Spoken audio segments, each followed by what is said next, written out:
Okay. We did get past this, but I want to go over this part again, because there were some people in the lab still kind of like, you know, scratching your head a little bit between when would you want an else if versus just a regular if. And it's a very, I mean, it's a good question, especially when you're starting out. It definitely is somewhat ambiguous to you, right? So if I hit run here, this little program, all it's going to do is ask me to input a year. It'll turn it into an integer. And then it's just going to check what thing it should print out. So if I type in 1959, what should get printed out? Jazz, yeah. Why? Because, well, 1959 is less than 1960, right? So it prints out jazz, and then that's it, because they're all else ifs, right? So remember, like, if and else is if some condition do this, otherwise do that. It's only ever going to run one of those. When you start to include else ifs, it makes it so only one of those blocks will get run, so it still makes the thing mutually exclusive, but it's more than two options. It's not a case of, maybe I can kind of draw it. Like, okay, here we are, and then we're either going to go this way or this way, and then we'll carry on afterward. Okay, like this, pretend there's like an if here, if else. Only one possibility will go there. If we start adding a bunch of else ifs, we can just start, you know, adding more of these, but the program will only ever like flow through one of those lines. So that's what's happening here. If I go though and change these just to ifs, we're going to get some different functionality. 1959.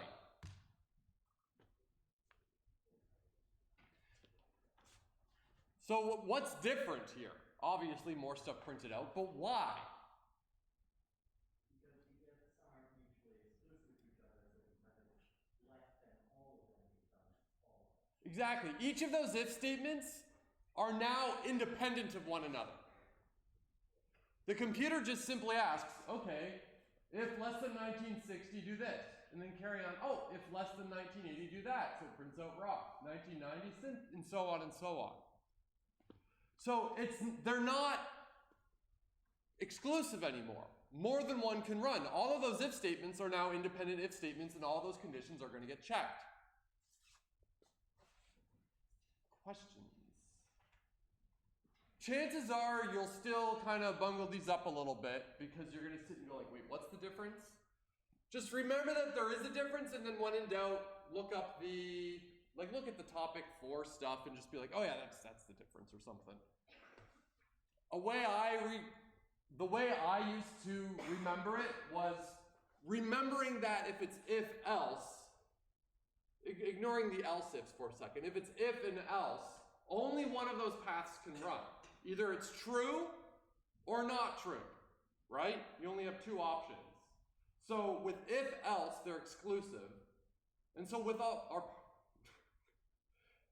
so if and else, they're exclusive. But as soon as you start doing like elif, they all become exclusive. So that's like the trick I used to remember. If it helps you, great. All right. Then, we can nest things. So if you look at this program,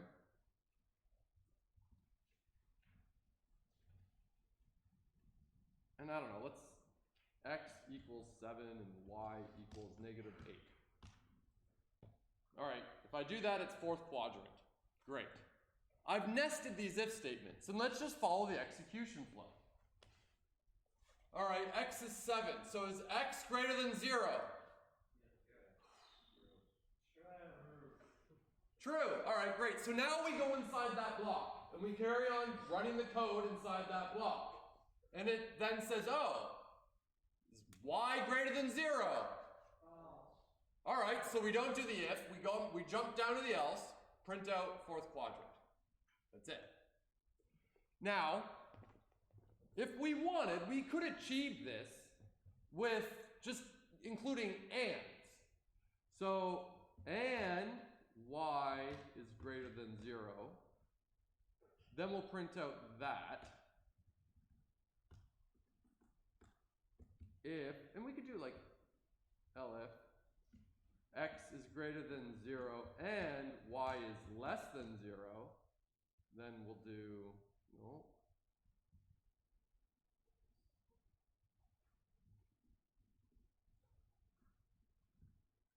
There. And elif x is less than 0 and y is greater than 0, and so on. I won't finish the last two. So we don't need to nest them here, but we could, you know. And by doing that, I only actually needed to check this once, which was kind of cool. Save myself a little bit of typing. All right, and yeah, don't do this. An interesting note, Python actually has a limit of 20. Whoop. Oh, I didn't even know I can do that. Other programming languages will have deeper limits, but Python has a limit of 20, which is kind of neat. All right, libraries. We already talked about this, right? Like math. If you import math, we've got the math library. And in the math library, there's a whole bunch of math functions that we can use. And we also, I showed you yesterday, or maybe it was, not yesterday, last time, or maybe it was the time before last time, I talked a little bit about Numpy. And Numpy is another one that it has a bunch of mathematical stuff in it too, but some of them are implemented a little different. Maybe there are a little extra stuff in there as well. So there's a cool thing though about Numpy is if I give you x equals 0.123, print x and also print out the type of x, 0.123 class float. Is this what you expected? Raise your hand if it is. Really high, I want to see. All right, if you didn't expect this, you should. So now, I'm going to create just another one, but no, I don't want that. Y equals numpy dot float. Am I doing this wrong? 0.123.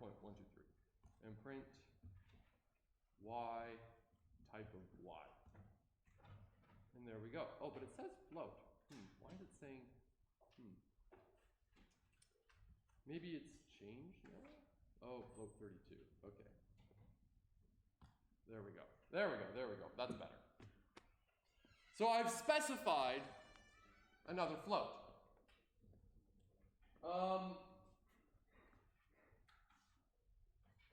I mean, it's the same value, but one has the type float and the other one has the type numpy float 32. Numpy float 32 is just another type for a number.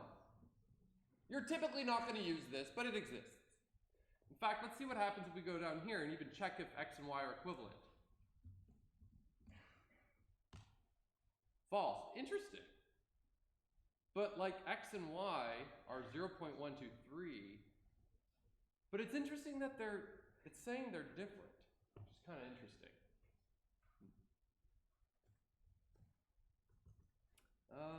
What else here? So let's say I make float, I don't know, is it 3,3? Trying to remember what's the good number here. Imply float 8. Does float 8 not exist? What else we got? Float 16 maybe? I can never remember which numbers are good for this. What example do I have here? 3.33. Maybe that's the problem.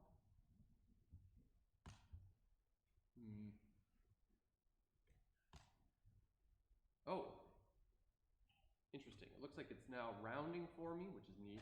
In fact, what happens if I just do this and I don't print it out? 3333. 32. Part of me, while I try to find the number that breaks it, maybe in the newer version they've kind of made it look a little different.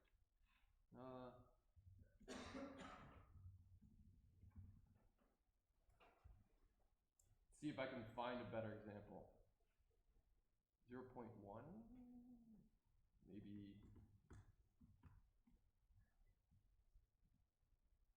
No, shoot. Well, this is spoiling a lot of fun.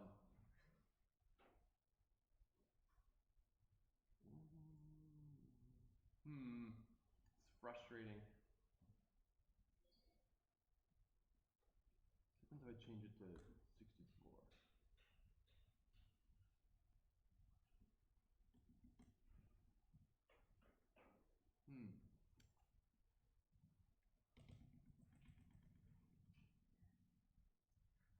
All right, if I can't, 32. Okay, well. I don't know why it rounds up. This isn't quite what I want to happen. This is quite frustrating for me. What do you want to happen? Well, I want this to happen. Okay. Try punching in that exactly. Yeah, let's see. There we go.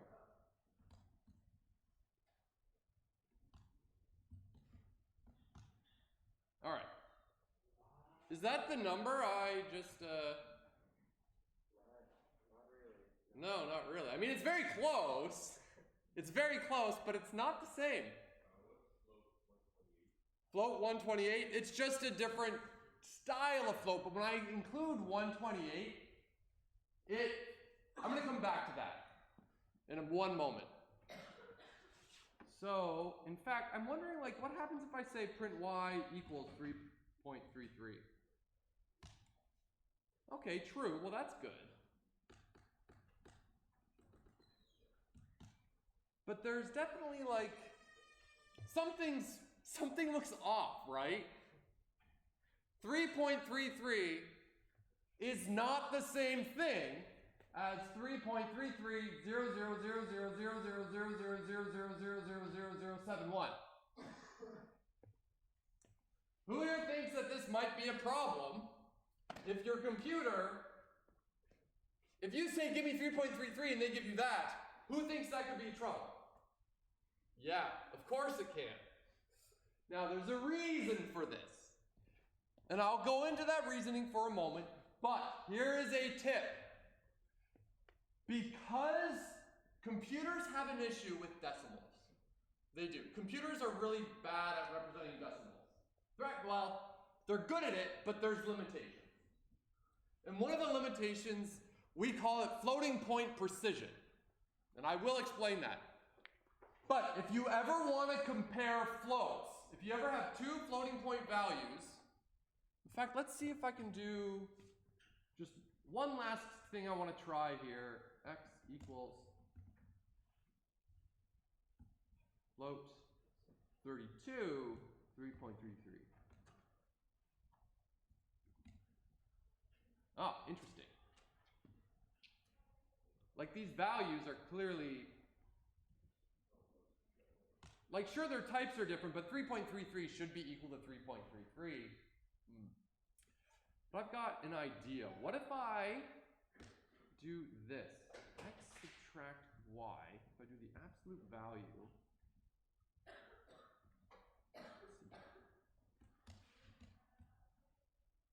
If that's less than 0.0001, true. Oh, okay. Oh, y. No. There we go. So now it's true. What did I just do here? So, when I tried to compare x and y, it said they weren't the same. Because of this floating point precision issue.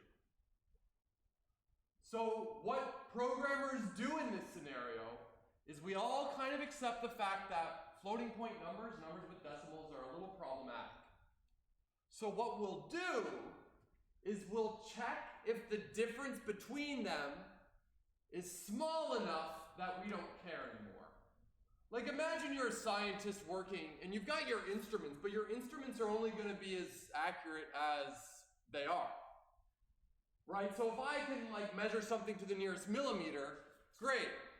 So if I get the the difference here, if the difference is less than this, well, I can't get any more precise than that with my integer or my measuring thing anyways, so whatever. If the difference is less than a very small number, then we'll call them equivalent. But you got to be careful what that small number is, because it might depend on what you're doing. Because I could probably do this. No, false, that's too much. There we go. So I'm checking if their difference is less than a very, very tiny little thing. So just be warned, Python actually does a lot of nice things for you that if you try to compare floating point numbers, it might just work out for you. But in general, if you do this, it's a lot safer. You take the absolute difference, we turn it to absolute, so, consistent. You take the absolute difference and check if the difference is small enough. And if it's small enough, we're good to call it equal. Because if our figures, if our significant figures aren't there, raise your hand if you remember learning about significant figures. Raise your hand if you're like, but it's stupid. Here's why you're wrong. Imagine I say the distance it is from my front door to my office door is about 10 kilometers, right? But then one day, I don't need to go to my office door. I only need to meet someone outside the front of the annex, where my office is. And the hallway, the distance I have to travel inside the annex is let's say 100 meters. Would it be reasonable to say then, so that therefore means that the total distance I have to travel today is 9.9 kilometers? Probably not, right? Because the precision of my first one was 10 kilometers, right? So there's only really one significant value there, which is the 1 in the 10. As soon as I try to subtract and then 100 meters, subtracting that little value from it is meaningless. So you can't get more precision out of anything. So, by the way, there's some intuition behind why that's important. So, in this case, here is why. Let me ask you this. Okay, raise your hand if you have taken, are taking, or will very soon be taking the stats course. Okay. How many integers are there? Yeah, there's an infinite number, right? Because we can start at, let's say 0. What comes after 0? What comes after 1? What comes after 3? 4. We could just keep playing this game. But you could go on forever. There's nothing stopping us from going on forever. There's an infinite number of them. Or it goes on for infinity. Because if anyone ever says, I've got the biggest number, you go, that number plus 1, and you've got a bigger number, right? So there's an infinite number. But the reality is, let's see what happens. I'm actually curious what's going to happen here. Print. Okay, A equals.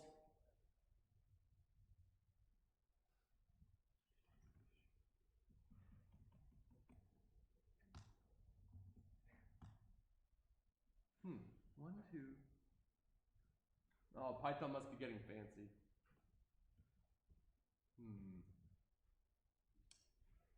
Int 32. I don't even know if that's a thing. Okay, it's not. All right, well, Python's being nice. There's a problem. We, in our computers, can't represent infinity. That's not a thing. And in fact, our computers have a limit of how many numbers they can represent in the easy way, in the simple way. Because with a computer, raise your hand if you've ever heard I've got a 64-bit computer. You've heard that, right? That means, okay, we've got 64 zeros and ones that we can use to represent things, okay? Now in binary, the other side clear? Nice. In binary, raise your hand if you ever learned how to count in binary. Couple people. If you don't know how to count in binary, that's okay, but the reality is you totally actually do know how to count. It follows the exact same rules as decimal counting, like base 10. The only difference is instead of having 10 unique symbols in base 10, 0 through 9, in binary we only have 2 unique symbols, 0 and 1. So if we quickly see, for those of you at the back, were you able to see me drawing on the board? Yeah, cool. So let's do a quick little example of counting in base 10. Okay, I've got 1, then I've got 2, 3, 4, 8, 9. But what comes after 9? Because I'm out of symbols, right? I don't have any more unique symbols to represent the number 10. So how do I do it? I go like, okay, well, like loop this back around, but then increment the next digit, which for all intents and purposes, there's an infinite number of zeros in front of all these, right? But here, once we run out of the symbols, we just loop back to the beginning, which I guess 0 should be up here, and then increment this, which is 1, right? And then 1, 0 is 10, which is interesting because 1, 0 is also like the base of that counting system, right? I'm willing to bet you've never thought of numbers this way and counting this way, but whether you have explicitly or not doesn't really matter. That's what, like, you've been doing this. What comes after 9? Well, I'm out of symbols, so increment the next digit and just loop back to the 0. And so on, right? Like if I'm at 99, which is 099, what do I do? All right, loop back. Oh, but I'm out here, so I gotta loop back there. And then I just, okay, increment that one. Wonderful, right? So if we go counting in binary, do I not have an eraser?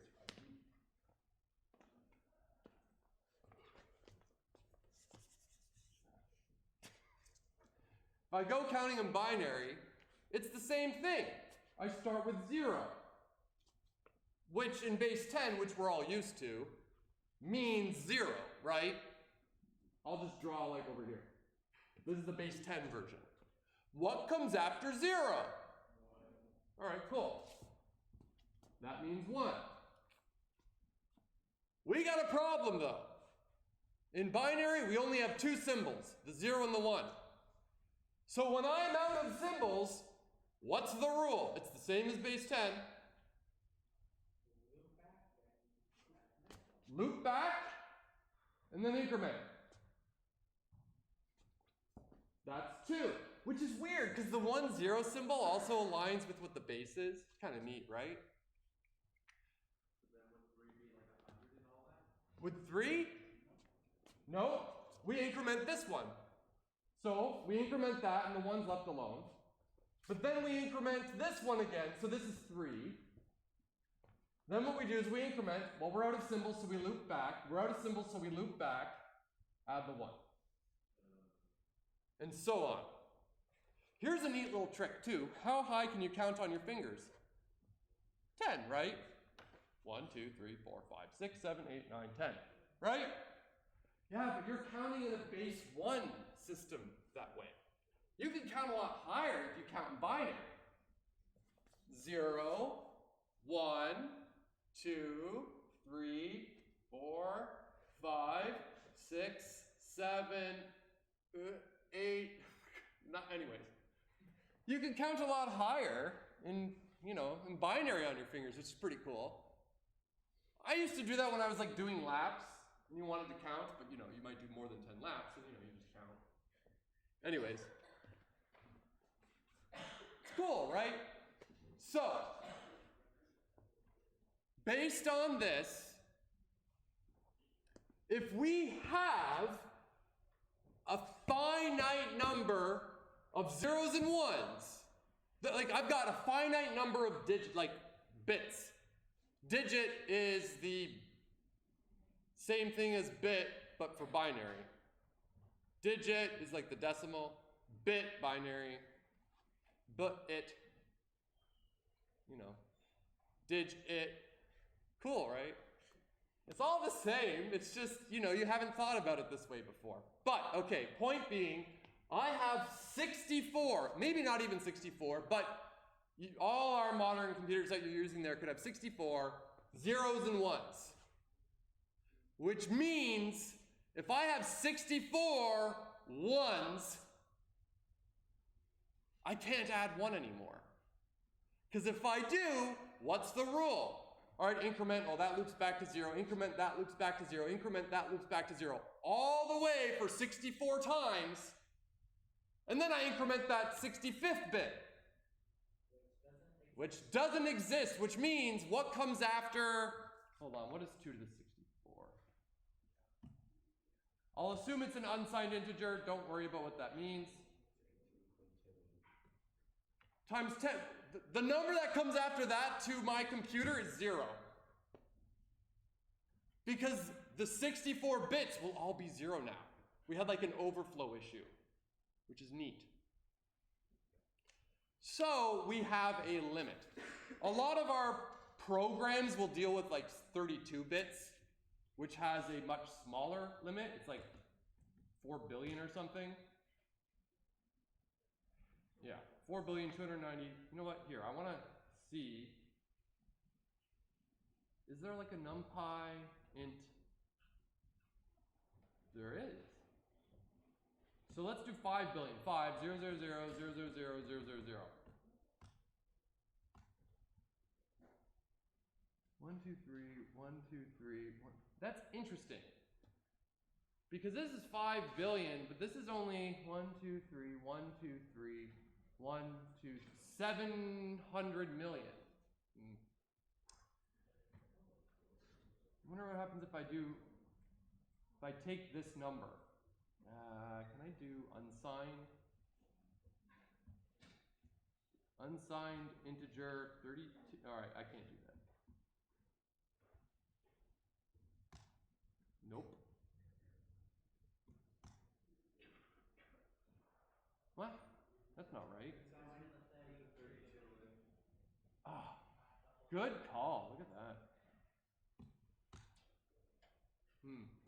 0.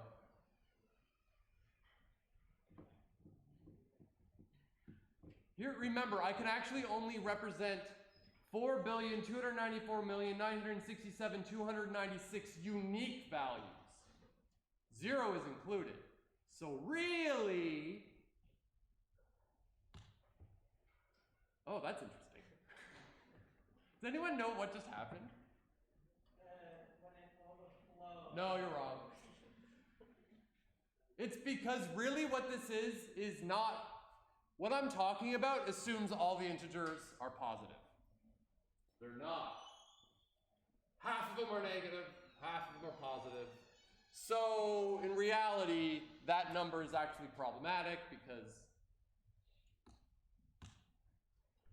it actually starts to like, those zeros and ones get decoded to negative numbers. This is not on the test. But I am showing you the limitations here. So let's assume 32 bits for a second. If I have 32, and it's an unsigned integer, which means they're all positive, I can't go higher than this. I can't. So I've run out. I've run out. We have ways around that. We could just say like, okay, just pretend that there's, you know, more bits and just use 2 chunks of RAM or whatever to represent the bigger number. Fine. But there is a limit. There is a physical limit. Right, so let's just review. How many integers are there in reality? Or in theory, I guess. But here we've got a fixed number. So there is a limit. So let me ask you this. I was asking about integers. Let's talk about real numbers. What comes after 1 in the real number system? No. Absolutely not. 1 plus 1 over infinity. Interesting. What comes after 1? 1.1. 1.1, no, because 1.01 comes before that. 1 point infinite 0 is 1. I see a problem with that. There's no number of unlike the integers, where like what comes after 1? Well, it's 2. You know, there's an infinite number of integers, but clearly as we count, like if we pretend we're in the real number system, I can obviously count to infinity that way by ones, but there's also like an infinite number of numbers between 0 and 1 as well. In fact, there are more real numbers, despite their both being infinity. The infinity for real numbers is like bigger. It's weird, right? So the number of possible values that we need to represent, if we're including decimals, goes way up real fast. But we still have that limit.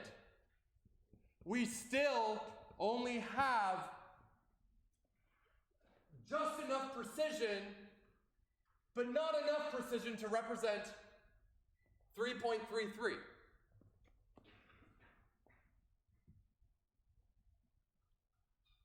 The 32, 128, that's the number of bits we're using, to your question. So here, even with, wait, where did that example go? No. Here we go.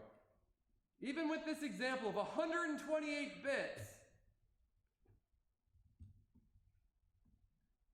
we can't actually accurately represent 3.33. I can't. I just can't. I can't get that precise. Which is a problem, right? This might be a big deal. So there are workarounds, like the example of doing the difference and checking if the difference is less than a certain value. Now the reason I was asking about stats class, if I roll a single die, what is the probability that it's going to be a 4? 1/6, right? Because there's only 6 possibilities. That's it. What is the probability? I'm going to see who was paying attention in stats class. What's the probability of it raining exactly 1.72 millimeters today? There's like a really good exact value for this. You don't know? Raise your hand if you have an idea. I think it's 0. Why is it 0?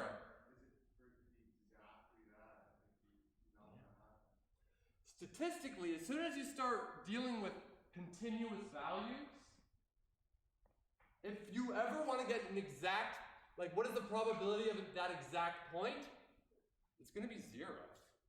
That's why when you're dealing with continuous values, you always say, what's the probability of it raining between 1.72 and 1.73?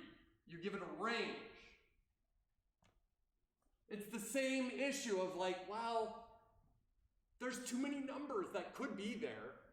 We're screwed. So this limit isn't just like, this limit of precision doesn't just have consequences for this engineered system, this computer. It has consequences everywhere in our universe. So it's just kind of interesting, right? Who here thought that was cool? Because I think it's cool. Who here thought it's weird that there's more real numbers than there are integers? Who thinks it's weird that the infinity for integers is smaller than the infinity for real numbers? You don't think that's weird? I think it's weird. How about this? What if I told you there are the exact same amount of integers as there are even integers? Is that a weird statement to you?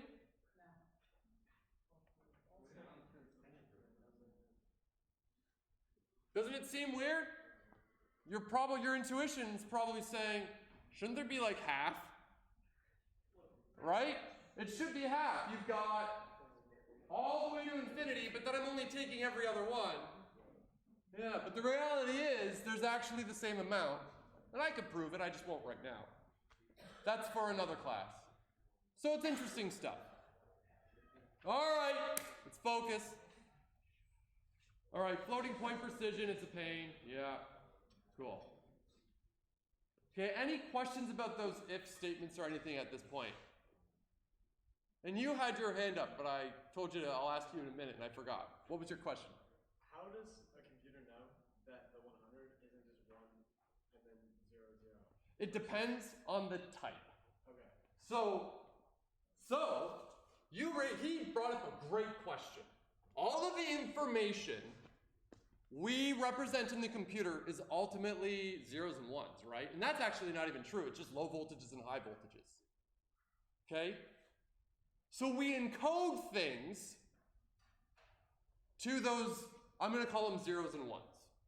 But the zeros and ones, if I just gave you a bunch of zeros and ones, you'd be like, well, what the hell is this? I have to tell you how to decode that in order for it to be meaningful. So we've got this encoding process and like a decoding process. So, let me show you this.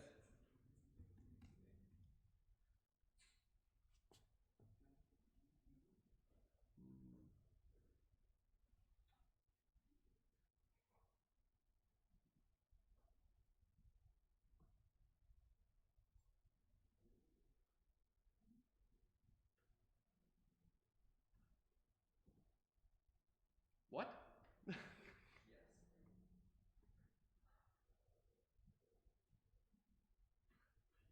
Okay, well that's weird. All right. So, if I give you 0, 1, 0, 0, 1, 0, 1, that's meaningless to you unless I tell you what its type is. Like, what is that supposed to mean? How do I decode that? Is it an integer? Do I decode that string of zeros and ones as an integer? Or do I decode it as like a binary value? Or is that a string? Is that a pixel? I don't know. It depends on what it is. So the encoding and decoding, if we want to encode information, we want to be able to decode it, but the way we encode it and decode it depends on its type.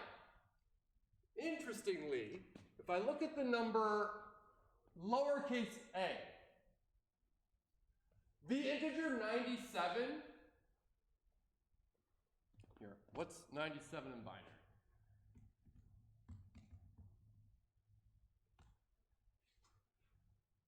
11000001.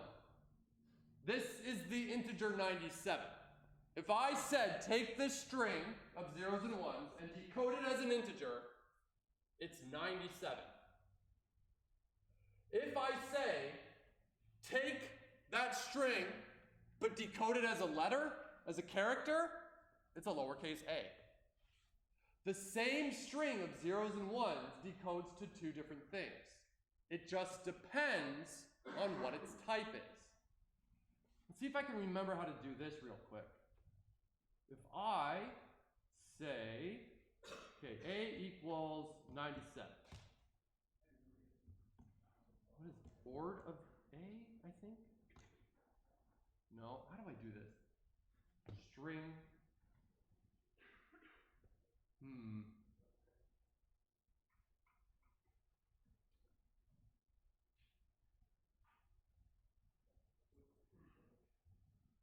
Nope.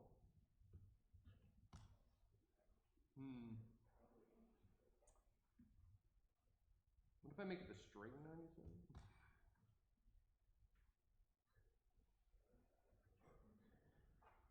Expected a character.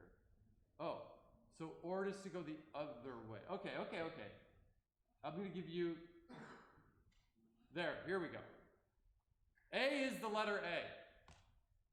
It's 97. But it's because I'm telling it, okay, Python, here is the character A. And Python's like, all right, great. But then I'm telling it, no. Interpret it as an ordinal, like a number. Interpret it as a number. And it goes, oh, all right, well, that's 97. And then I can also go back. Is it just with stir? How do I do that? B equals ORD of A of B. Will this work?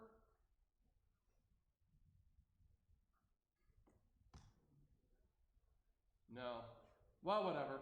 I can't remember how to go back the other way. But either way, the zeros and one, it depends on the type.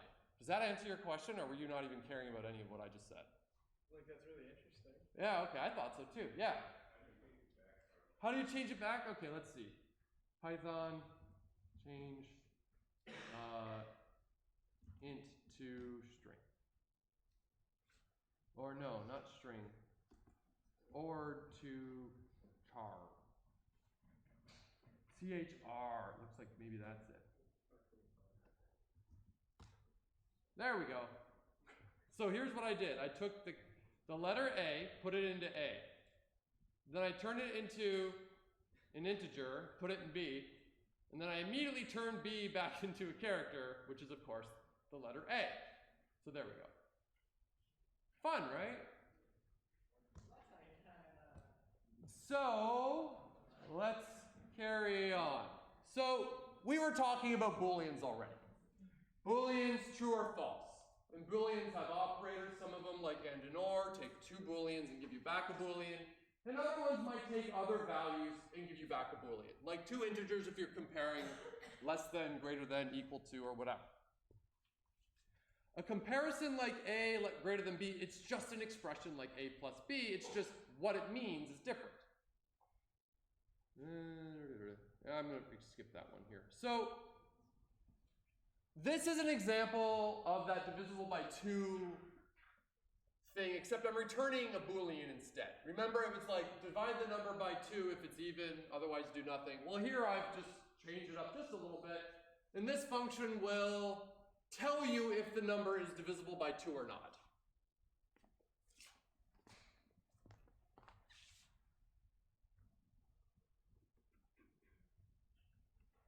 So let's go down here, start over.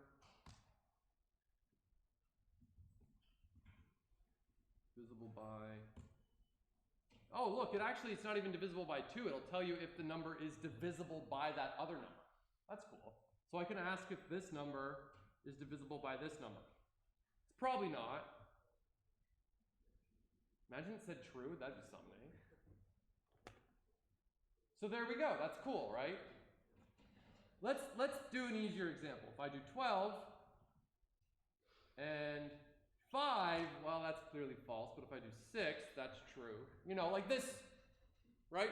Take a second, look at this code, make sure it makes sense to you. The function takes two numbers. If A mod B is 0, raise your hand if you remember what the percent sign meant. It's the remainder of the division, not the value of the division, but the remainder. So if you do the division and the remainder is 0, therefore those numbers are evenly, like that number can be easily divisible by the other number. Right? So if A mod B is equal to 0, what does that expression evaluate to in the case of 12 and 6? What is 12 mod 6? Let's try it again, but let's, 12 mod 6. Does 0 equal 0? Who just said yes? Does 0 equal 0? Of course it's true. That means that if, then that whole expression gets evaluated to true. So if A mod B equals 0, if all of that evaluates to true, that expression returns true, this function returns true. If A mod B, let's try another example. I'm going to put in 7. Obviously it's false. So let me ask you this, and look alive this time. Is 12 mods, what is 12 mod 7? It's not 0. Let's just go with that. So is not 0 equal to 0? course it's false. So now we have an if false. So which block do we go to? The else one. It's not a trick question, it's the else one. Because it's not true, we don't do the true one. So I'm going to tell you right now that what you are looking at is terrible code. There's nothing wrong with it. There's nothing wrong with it, but this type of code is like a meme in computer science. You post this on like our programming humor and people will laugh at you, you know. It's funny. It's a joke. Any idea why this is kind of funny?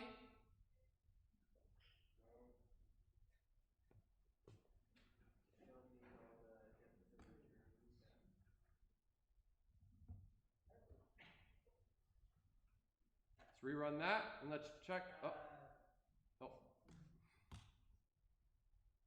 There we go.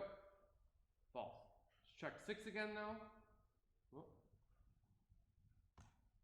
True. There we go.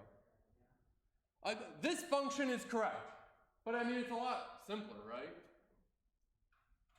Raise your hand, and I want to be very clear that if you don't raise your hand, you're normal.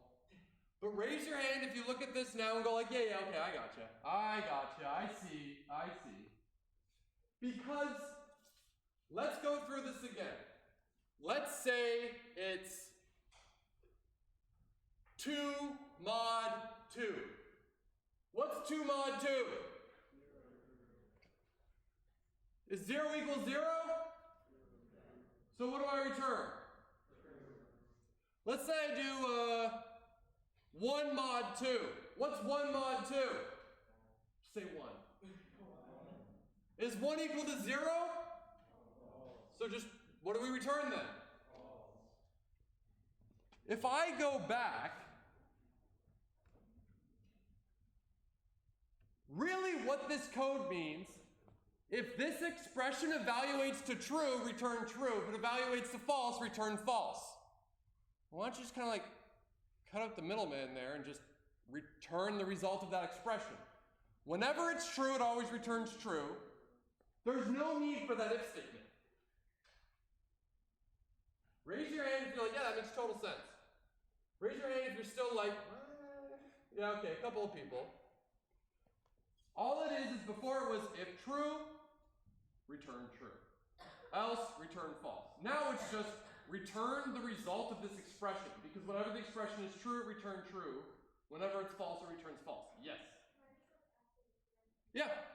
So like, we don't need the return true or else if they're false, because the double equal sign is like, whenever, when you compare two numbers, the double equal sign is always like, return true or false. Well, yes, but there's a little bit more to it. The double equal sign is an operator that gives you back a Boolean. But it just so happens that in this particular case, and this is where the joke is, the result of that Boolean expression is going to be the true or false that you're returning. So there's no need to say, if true, return true. Just return the result of the whole expression. Because whatever the expression's result is, that's what you end up returning in this code. So just simplify it and just return the result of that expression. Because think about it like this. If I did 2 mod 1, let's say this is 2 mod 1. 2 mod 1 is equal to 1. 1. Does 1 equal 0? False. All of this is false. Then we go down here and return false. Well, why don't you just return this false?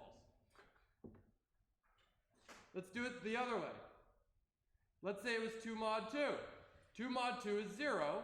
So 2 mod 2 is 0. Does 0 equal 0? Well, that's true.